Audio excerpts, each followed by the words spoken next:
As many of you know, I have published several songs. And this is a bit of a personal segment. Normally, I like to just talk about news things happening to other people, but I think there's something we need to discuss. It's the most important thing anyone can do in the culture war, and that is to make culture. Now, I have the privilege of having a fan base, all of you guys who appreciate this content, and I really do appreciate all of you in return. And that means that when we put out music, the music charts.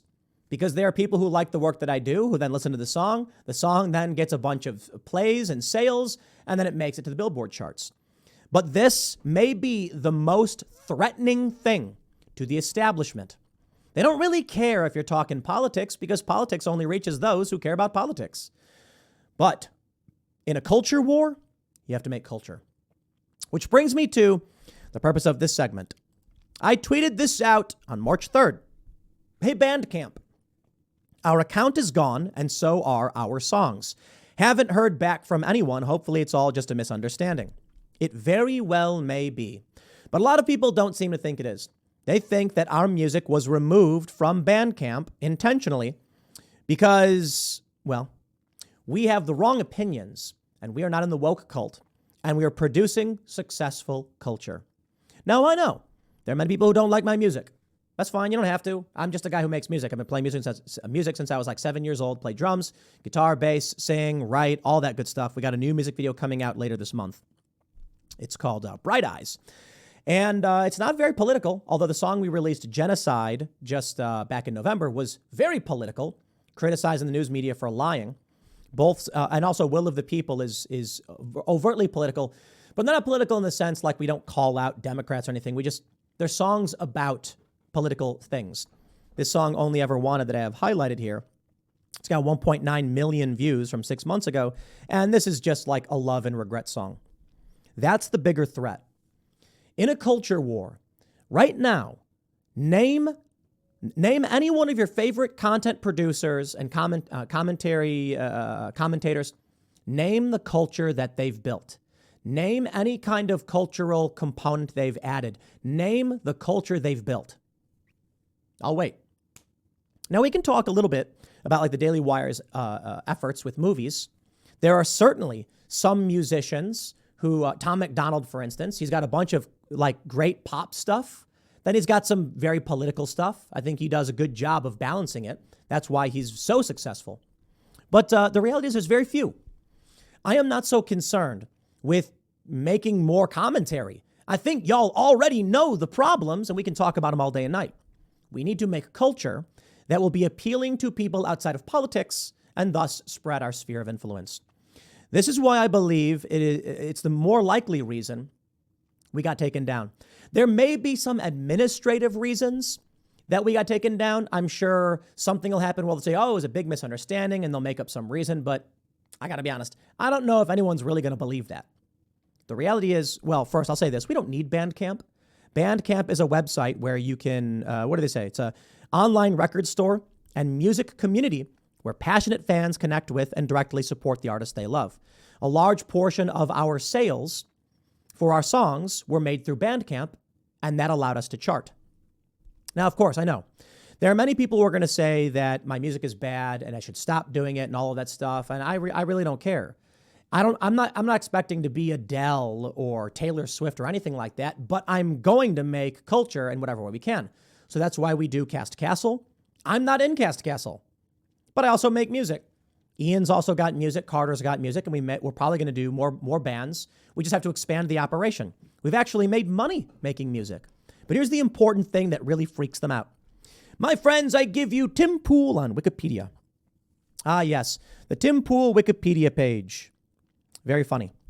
It's got a bunch of weird stuff in it, but fine, sure, whatever. And there's an important part in it. I will also add they haven't updated our numbers in a really long time. But I want to show you the most important thing, I think, on the Wikipedia page, and that is the singles section, peak chart positions. Genocide, Losing My Mind, featuring Pete Parada. Formerly of The Offspring, he was replaced because he was unable to get the vaccine and didn't believe people should be forced to get it. Digital Sales, number 4, and Rock Digital Song, number 2. I believe Genocide charted on alternative digital in other areas. It's just not listed. I think we got like number 30 or 40 in like alternative and rock. Only Ever Wanted, the first song I put out with Pete Parada, and the second song to officially publish, actually did explosively well. Man, a lot of people were really pissed off about this. Number 2 in sales, number 21 in rock, number 24 in rock and alternative, number 16 in alternative. Now that's hard.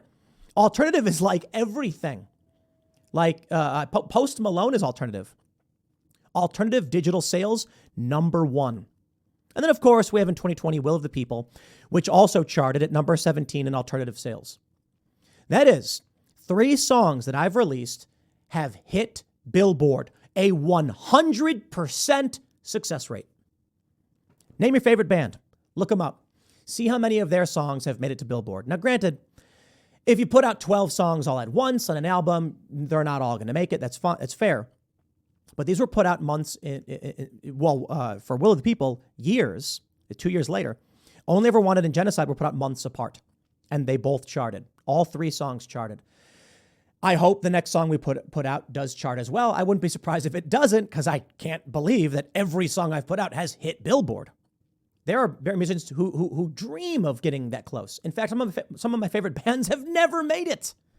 And some of your favorite bands and singers and songwriters and rappers have never made it either.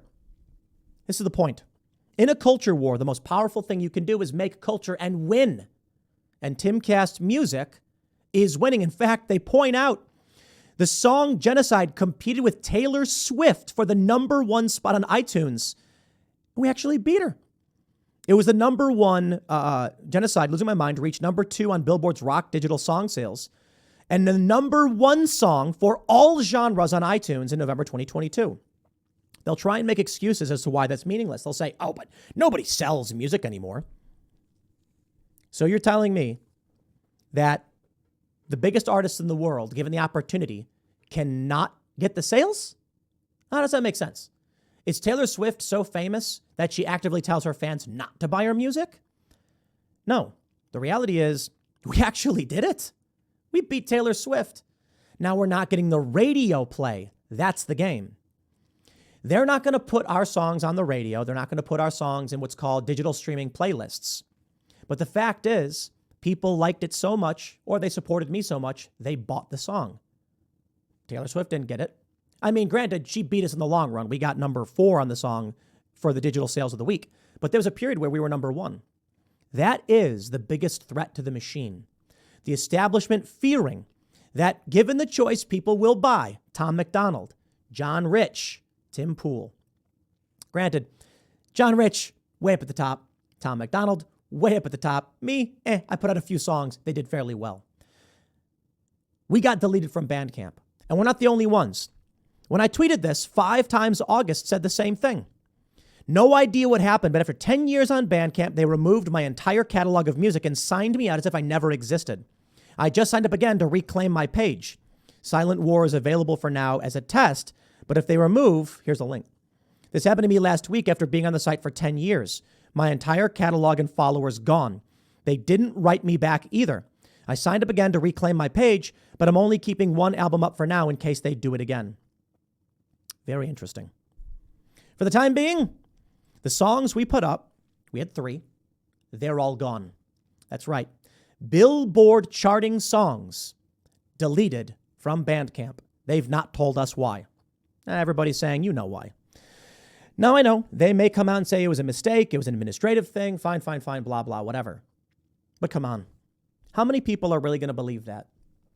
The bigger threat is not commentary. It's culture. A John Lennon is a scary thing. He was a famous musician, celebrity, and he got involved in politics. And he said, no Vietnam War. And that really did help end U.S. involvement in Vietnam. What ended up happening was the communists took over. Depending on your perspective on this, is a good or bad thing. I think Vietnam was a catastrophe, to be honest. But I wasn't alive for it. I don't know a whole lot about it. I read a little bit, but I'm not going to pretend to be a historian or anything. I can only tell you that what they truly fear is influence, culture. We're going to put out more music. It's rock stuff, so I don't expect it to be number 1. But we've got some pop stuff coming. What do you think's going to happen if we hit a viral song? Something that people just want to listen to, something that really works, goes viral, and everyone's saying, play it, play it, play it. You can't ignore it. That's scary. They can't control that. There's been a lot of songs that have gone viral organically. There have been a lot of songs. Actually, here's a good example. I think it's Habits by Tuvlu. You know that song that's like, how does it go? What's it like? You're gone and I gotta stay high all the time. That song. It was released and no one knew about it. Like a year later, all of a sudden, it was catchy and they wanted to hear it and it went viral. Then you've got Somebody That I Used to Know. You've got Royals by Lord. There are songs that people just made and then people love the music and it works. What happens if someone like me hits something like that? That's big bad news for them. What are they going to say? How are they going to keep people from wanting more of it? That's why they come after us. Let me tell you what I think. You've got musicians. They're culture warriors and they make cultural music. A lot of Tom McDonald stuff is very political. It's not necessarily going to resonate with the average person, but he also makes stuff that does. I think he hit number 1 on pop on iTunes and charted on Billboard with it. That's the scarier thing. They don't care if you make music, if your music's political. Go be some, crust punk band. Maybe someone will hear about you. But you make pop music, now you're in trouble. And we got the song Only Ever Wanted. The first one we put out. Why did we choose to put out this one? It's not politics at all. It's just like a rock song about love and regret. Now, they tried insulting us saying it was like Nickelback, but I'm like, dude, emo makes more sense. Call it emo, fine. We've got an emo song coming out, don't get me wrong. We're going to have fun with it. But that's the thing. That's what scares them. Actually breaking into the culture. Check out the music if you haven't. We got a song coming out soon.